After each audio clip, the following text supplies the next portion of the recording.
안녕하세요. 책 읽어주는 꿀잠 DJ입니다. 잘 지내셨죠? 어제에 이어서 오늘도 기찻길 아이들 읽어드리도록 할게요. 포레스트 박사가 곧 모습을 드러냈다. 집으로 가는 길에 박사는 피터와 많은 이야기를 나누었다. 박사는 아주 매력적이고 지각 있는 사람 같았다. 기찻길과 토끼와 정말 중요한 것들에 관심이 많았다.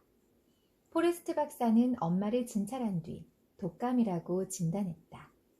박사가 복도에서 보비에게 말했다. 자, 진지한 아가씨. 엄마를 간호하는 수간호사가 돼보겠니? 물론이죠. 그럼 내가 약을 좀 보내주마. 불은 계속 따뜻하게 지피고 열이 내리자마자 진한 곰국을 드시게 하렴.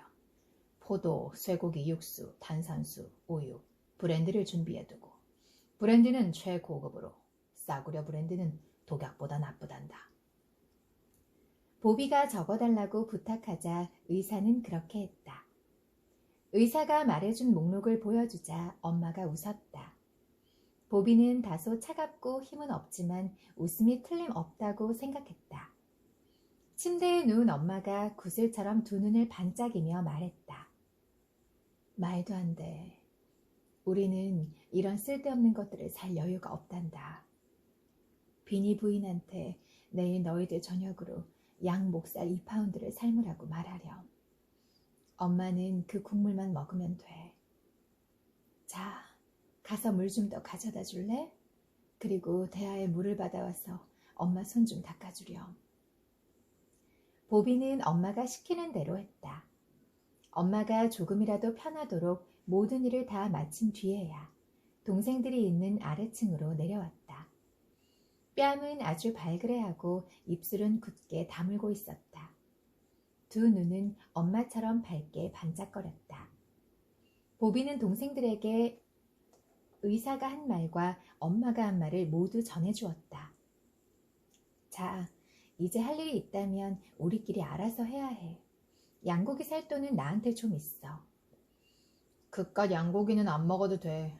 빵이랑 버터만 먹고도 살 수 있어. 무인도에서는 사람들이 조금 먹고도 잘 살잖아. 피터 말에 보비가 맞장구 쳤다. 물론이지. 아이들은 비니 부인에게 1실링으로 살 수 있는 만큼의 브랜디와 탄산수와 육수를 사다 달라고 부탁했다. 필리스가 말했다. 우리가 아무것도 먹지 않더라도 우리 저녁 식비로 의사 선생님이 말씀하신 걸 다 살 수는 없어. 보비가 이마를 찡그리며 말했다. 맞아. 다른 방법을 찾아봐야 해. 자, 다들 열심히 생각해봐. 아이들은 각자 골똘히 생각에 잠겼다. 그러고는 곧 생각한 것을 이야기했다. 보비는 혹시 엄마가 자기를 찾을까봐 위층 엄마 방으로 갔다. 그 사이 나머지 두 아이는 가위, 하얀 천, 페인트, 붓, 비니 부인이 벽난로에 쇠창살과 난로망을 칠하는 데 쓰는 검은색 니스병을 가져다 바쁘게 뭔가를 만들기 시작했다. 첫 번째 천에다 한 것은 원하는 대로 잘 되지 않았다.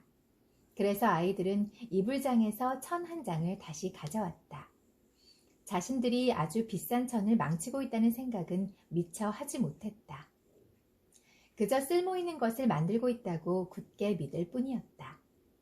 자신들의 작품이 어떤 결과를 가져올지는 나중에 알게 될 것이다. 보비는 자기 침대를 엄마 방으로 옮겼다. 밤중에도 몇 번이나 일어나서 난로불을 살펴보고 엄마에게 우유와 탄산수를 주었다. 엄마는 아무 의미 없는 말을 중얼거리기도 했다. 한 번은 갑자기 벌떡 일어나더니 엄마, 엄마 하고 소리쳤다. 외할머니를 부른 것이다. 돌아가신 외할머니를 불러봤자 아무 소용도 없지만 엄마는 외할머니가 돌아가셨다는 사실을 잊은 듯했다. 이른 아침, 보비는 자기를 부르는 소리를 듣고 침대에서 벌떡 일어나 엄마 곁으로 달려갔다. 그래. 엄마가 잠이 들었었구나. 가엾은 우리 딸, 많이 힘들지? 너를 이렇게 고생시키다니 정말 속상해. 속상하구나. 고생이라니요. 울지 마, 아가. 하루 이틀만 지나면 다 나을 거야. 네. 보비가 애써 웃음 지으며 말했다. 하루에 10시간씩 푹 자는 사람이 밤새 서너 번을 깼다면 밤을 꼬박 샌 듯이 피곤할 것이다. 보비는 머리가 멍하고 두 눈은 따갑고 뻑뻑했다. 그래도 의사가 오기 전에 방을 치우고 깨끗이 정리해 놓았다. 아침 8시 30분이었다. 의사가 현관에 서서 말했다. 잘 돼가니 꼬마 간호사 아가씨? 브랜드는 샀고? 네, 자꾸 납작한 병으로요. 포도와 육수는 안 보이는구나. 보비가 단호하게 말했다. 네, 하지만 내일은 있을 거예요. 지금 쇠고기를 삶고 있어요. 그건 누구한테 배웠니? 필이 볼거리를 앓을 때 엄마가 만드시는 걸 봤어요. 그랬구나. 그럼 이제 일하는 아주머니에게 엄마를 맡기고 아침을 든든하게 챙겨 먹으렴. 그리고 저녁 먹을 때까지 푹 자라. 수간호사까지 알아놓으면 안 되잖니. 포레스트 박사는 굉장히 훌륭한 의사였다. 그날 아침 9시 15분 기차가 터널을 빠져나오자 1등 칸에 탄 노 신사는 늘 그랬듯이 신문을 내려놓고 울타리에 있는 아이들에게 손을 흔들 준비를 하고 있었다. 그런데 이날 아침에는 셋이 아니라 피터 혼자였다. 피터는 여느 때처럼 기찻길을 걸으러 간 게 아니었다. 피터는 달리는 기차 옆에서 창가의 승객들을 똑바로 마주보며 서 있었다. 마치 동물원에서 동물들을 소개하는 흥행사처럼 보였다. 또는 환등기 앞에서 지팡이로 팔레스타인의 풍경을 가리키며 설명하는 인자한 성직자 같기도 했다. 피터는 뭔가를 가리키고 있었다. 울타리에 단단히 못 박아 놓은 커다란 하얀 천이었다. 굵은 검은색 글씨가 길이 30cm 남짓한 천에 쓰여 있었다. 필리스가 검은색 니스를 너무 많이 묻히는 바람에 몇몇 글자가 번지기는 했지만 무슨 글자인지 쉽게 알아볼 수 있었다. 노신사와 승객 몇 사람은 기차 안에서 하얀 천에 굵은 검은색 글씨로 쓰인 이런 글귀를 읽었다. 역에 닿으면 밖을 내다보세요. 아주 많은 승객들이 기차역에서 밖을 내다봤지만 별다른 것이 없자 실망했다. 노신사 눈에도 특이한 것은 없었다. 자갈이 깔린 플랫폼과 햇살, 역 가장자리에 핀 꽃노와 물망초 말고는 별다른 것은 보이지 않았다. 기차가 기적을 울리며 막 출발하려고 할 때 노신사는 필리스를 발견했다. 필리스는 노신사를 향해 숨이 턱까지 차도록 뛰어오고 있었다. 할아버지를 못 만나는 줄 알았어요. 구두끈이 자꾸만 풀려서 2번이나 넘어졌지 뭐예요. 이거 받으세요. 필리스가 땀에 젖어 축축하지만 온기 가득한 편지를 노신사의 손에 건네주었다. 기차는 서서히 움직이기 시작했다. 노신사는 의자에 기대 앉아서 편지를 읽었다. 편지에는 이렇게 쓰여 있었다. 이름을 모르는 신사분께. 엄마가 아프세요. 의사 선생님은 엄마에게 이 편지 끝에 쓰인 것들을 드려야 한대요. 하지만 엄마는 그럴 돈이 없다며 우리 먹을 양고기만 사오라고 하셨어요. 엄마는 그 국물만 드시면 된다면서요.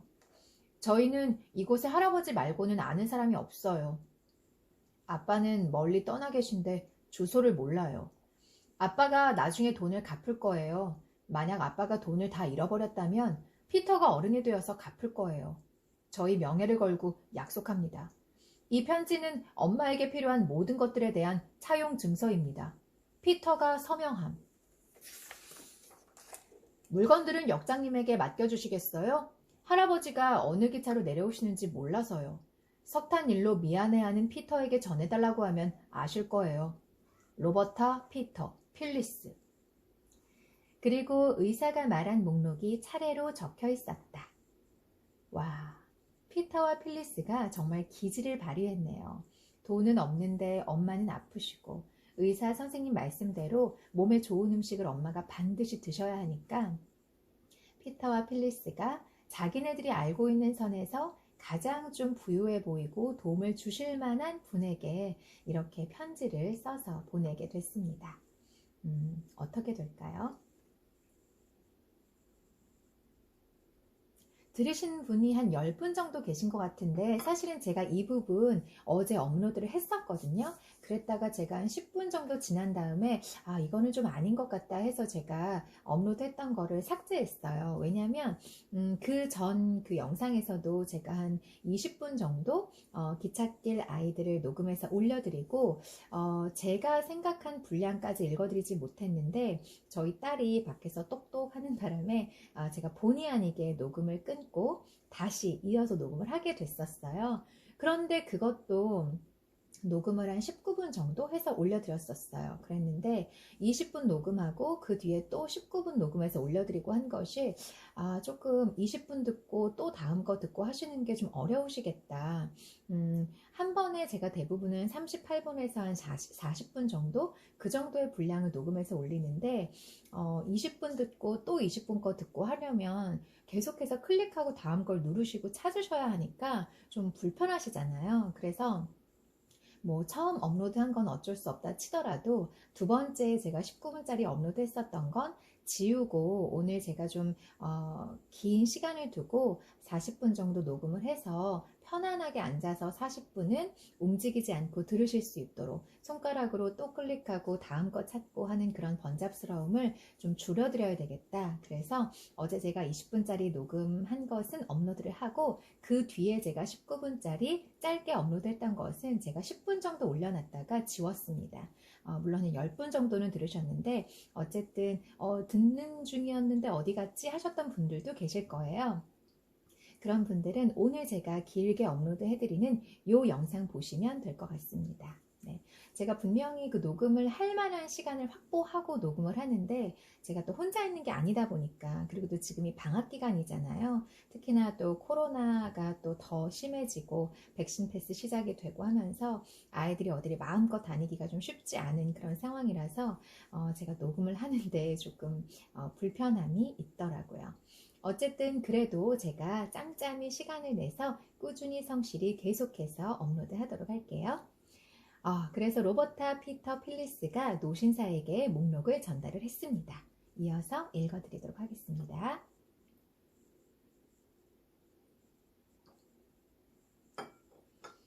노신사는 편지를 대강 읽고는 눈썹을 축겨 올렸다. 편지를 다시 한번 더 읽은 뒤에는 살짝 미소 지었다. 노신사는 편지를 주머니에 넣은 뒤 타임즈를 계속 읽었다. 그날 저녁 6시쯤에 뒷문을 두드리는 소리가 났다. 아이들이 달려가 문을 열자 기차에 대해 재미있는 이야기를 많이 들려준 다정다감한 짐꾼이 서 있었다. 짐꾼은 부엌 돌바닥에 커다란 바구니를 내려놓았다. 어떤 노신사가 곧장 가져다 주라고 했단다. 정말 감사합니다. 짐꾼이 머뭇거리자 피터가 덧붙였다. 죄송해요. 아빠처럼 이 펜스를 드려야 하는데 제가 돈이 없어서. 주고 싶으면 주지 그래. 짐꾼이 화를 내며 말했다. 팁 따위는 생각지도 않았다. 그저 엄마가 편찮으셔서 안 되다는 말을 해주고 오늘 저녁엔 좀 어떠신지 묻고 싶었을 뿐이야. 너희 엄마에게 드리려고 들장미 몇 송이를 가져왔거든. 향기가 아주 좋단다. 그런데 세상에 이 펜스라니. 짐꾼이 모자 속에서 들장미를 꺼냈다. 필리스는 나중에 그가 꼭 마술사 같았다고 말했다. 피터가 사과했다. 이 펜스 얘기는 너그럽게 용서해 주세요. 정말 고맙습니다. 기분 상하라고 한 말은 아니다. 짐꾼은 아직 화가 풀리지 않았지만 친절하게 말하고 돌아갔다. 아이들은 바구니를 열어보았다. 먼저 짚이 나오고 다음에는 고운 톱밥이 나왔다. 그 아래에 아이들이 부탁한 모든 물건들이 넉넉하게 들어있었다. 부탁하지 않은 많은 것까지 복숭아, 단맛이 나는 포도주, 2마리 분량의 닭고기, 줄기가 기다랗고 탐스러운 붉은 장미가 든 마분지 상자, 라벤더 향수가 든 가늘고 긴 초록색 병, 그리고 그보다는 작고 둥근 화장수 3병이 들어있었다. 편지도 들어있었다. 와, 이 노신사분 진짜 센스. 와, 장난 아니죠. 저 이 부분은 처음 읽었거든요. 제가 앞에도 말씀드렸지만 저 이 책을 안 읽었기 때문에 여러분들하고 똑같이 저도 그 새로운 마음으로 새 장면들을 이렇게 보게 되는 건데, 와, 여자분이 아프시다는, 그러니까 엄마가 아프다는 얘기를 듣고 그 몸에 필요한, 그 육신의 건강을 위해서 필요한 것도 넣어주셨지만 장미가 든 마분지 상자, 라벤더 향수가 든 초록색 병, 그리고 작고 둥근 화장수 3병까지 넣어주셨어요. 와, 여자를 너무 잘 아는 분. 그리고 힘들 때 먹는 것도 중요하지만 이 편안하고 뭐랄까 내 기분을 좀 좋게 해주는 그런 향이 굉장히 또 큰 도움이 되잖아요. 특히나 요즘에는 글쎄 집에 있는 시간이 많아져서인지 그런 그 뭐라 그러죠? 디퓨저도 그렇고 인센트를 굉장히 많이 파는 것 같더라고요. 그 향 나는. 정말 할아버지 센스 너무 좋다. 그렇죠? 이거는 센스도 센스지만 너무 따뜻하신 것 같아요. 그 아픈 사람의 입장이 돼서 내가 그 엄마라면 뭐가 필요할까? 이걸 생각하신 거니까. 그리고 아까 이 짐꾼도 너무 훌륭한 어른 아닙니까? 아이가 제가 팁을 못 드려서 죄송합니다라고 했더니 화를 내면서 내가 너한테 팁을 바랬겠냐고. 물론 이제 화는 내셨지만 그 마음 안에는 나는 니네 엄마가 걱정이 됐고 어떠신지 묻고 싶었을 뿐이다. 난 너에게 팁을 바란 적이 없다. 그렇게 말씀하시는 그 모습도 너무나 따뜻하고 훌륭한 분이라는 생각이 듭니다. 여기 되게 좋은 어른들이 많이 나오네요. 예전에 그 피터가 석탄을 훔쳤을 때도 그 어떤 사정 이야기를 듣고 경찰에 신고하지 않은 역장님도 나오셨잖아요. 아이들 주변에 굉장히 건강하고 따뜻한 마음을 가진 어른들이 많은 것 같아요. 편지는 친해야 하는 로버타와 필리스와 피터에게라는 말로 시작했다. 너희들이 부탁한 물건들을 보낸다. 너희 어머니는 이 물건들이 어디서 났는지 궁금해 하실 거다. 어머니가 편찮으시다는 소식을 듣고 친구가 보냈다고 말씀드리렴. 어머니가 나으시면 반드시 모두 이야기해 드려야 한다. 어머니가 왜 그런 부탁을 했느냐고 꾸짖으시면 나는 정말 괜찮다고 말씀드려라. 너희를 도우면서 이렇게 커다란 기쁨을 만끽하게 된 점을 용서하시길 바란다고도 전해다오.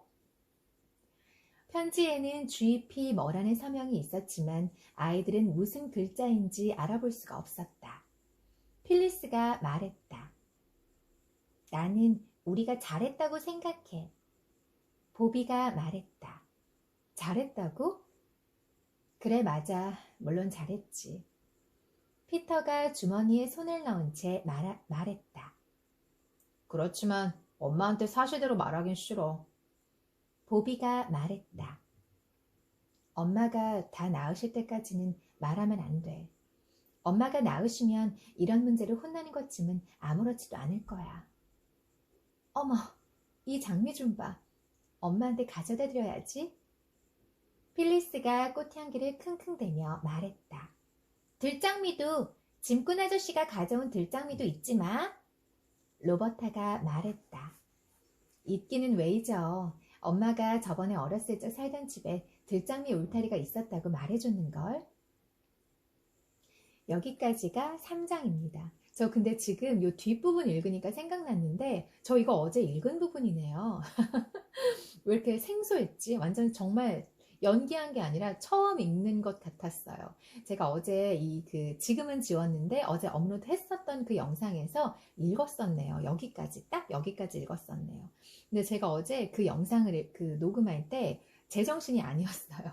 저희 아이가 녹음을 끊었고 제가 한바탕을 했고 그리고 다시 이어서 제가 녹음을 한 거여서 제가 몰입도 와장창 깨지고 읽으면서도 읽어야지 하는 의무감으로 제가 좀 정신없이 읽었어가지고 제가 집중해서 내용을 정말 제 걸로 꼭꼭 씹으면서 소화하면서 읽지를 못했나 봐요. 모르고 있었는데 지금 뒤에를 읽으니까 읽었던 부분이네요. 근데 이렇게 생소할 수가 있나? 가끔 그럴 때 있으시죠? 책 어디까지 읽었더라? 아, 그래, 여기구나. 그래서 책을 펴서 쭉 읽고 있는데 읽다 보니까 읽었던 부분이야. 그런 적 저만 있나요? 어쨌든 네, 그 다음 4장 기차 강도 읽어드릴게요. 이불장에서 꺼냈던 두 번째 흰색 천이 남은 게 있어서 아이들은 거기에다 검은색 니스로 글을 썼다. 제법 훌륭한 현수막이 만들어졌다. 엄마가 거의 나으셨어요. 고맙습니다. 멋진 선물 바구니를 받고 2주일이 지난 뒤 아이들은 초록 용이 볼 수 있도록 이 현수막을 울타리에 걸어놓았다. 노신사는 현수막을 보고 기차에서 반갑게 손을 흔들어 주었다. 이제 아이들은 엄마가 아팠을 때 있었던 일을 사실대로 말할 때가 왔다고 생각했다. 생각했던 만큼 쉬운 일은 아니었지만 꼭 해야만 하는 일이었다.